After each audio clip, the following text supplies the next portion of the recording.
Si George Estregan Sr. ay isa sa mga pinakatanyag na aktor sa industriya ng pelikulang Pilipino. Ano nga ba ang nangyari sa kanyang buhay at ano ang kanyang ikinamatay? Ating alamin at talakayin, dito lamang sa Pinoy Wisdom.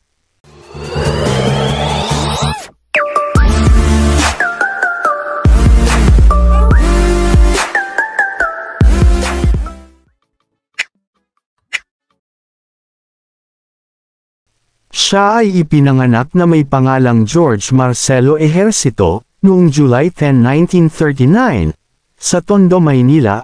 Lumaki si George sa isang simpleng pamumuhay sa Tondo, ngunit sa murang edad pa lamang ay nakita na sa kanya ang potensyal na maging artista. Nakapagtapos siya ng sekondarya sa Tondo High School, at sa kanyang kabataan, naging aktibo siya sa iba't ibang aktibidad sa paaralan, kabilang na ang teatro. Dito niya natutunan ang pagmamahal sa pag-arte at nagsimula siyang mangarap na maging isang kilalang aktor balang araw. Noong 1960s, sinimulan ni George ang kanyang karera sa industriya ng pelikula. Nagsimula siya bilang isang extra sa iba't ibang pelikula, ngunit sa kanyang determinasyon at talento, unti-unti siyang napansin ng mga direktor at producer. Isa sa mga unang pelikulang kanyang nilabasan ay ang Sampaguita Pictures, kung saan ipinakita niya ang kanyang galing sa pag-arte kahit sa maliit na papel lamang. Ang kanyang kakayahan sa pag-arte ay hindi nagtagal at napansin ng mas malalaking pangalan sa industriya.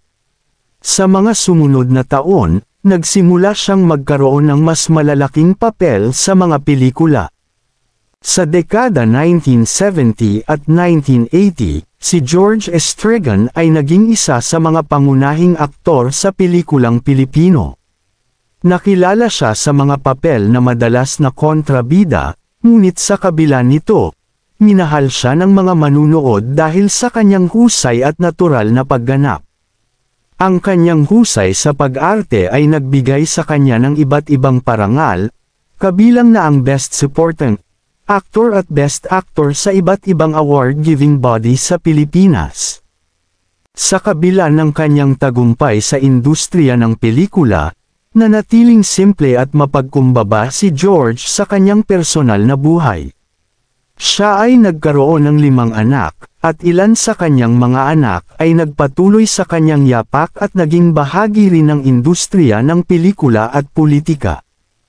Noong 8 ng Agosto, 1988, pumanaw si George Estregan sa Our Lady of Lourdes Hospital sa Maynila sa edad na 49. Ang kanyang pagpanaw ay labis na ikinalungkot ng buong industriya ng pelikula at ng kanyang mga tagahanga.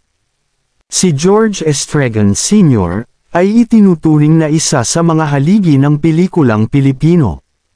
Ang kanyang mga pelikula ay patuloy na pinapanood at nagbibigay inspirasyon sa mga bagong henerasyon ng mga aktor.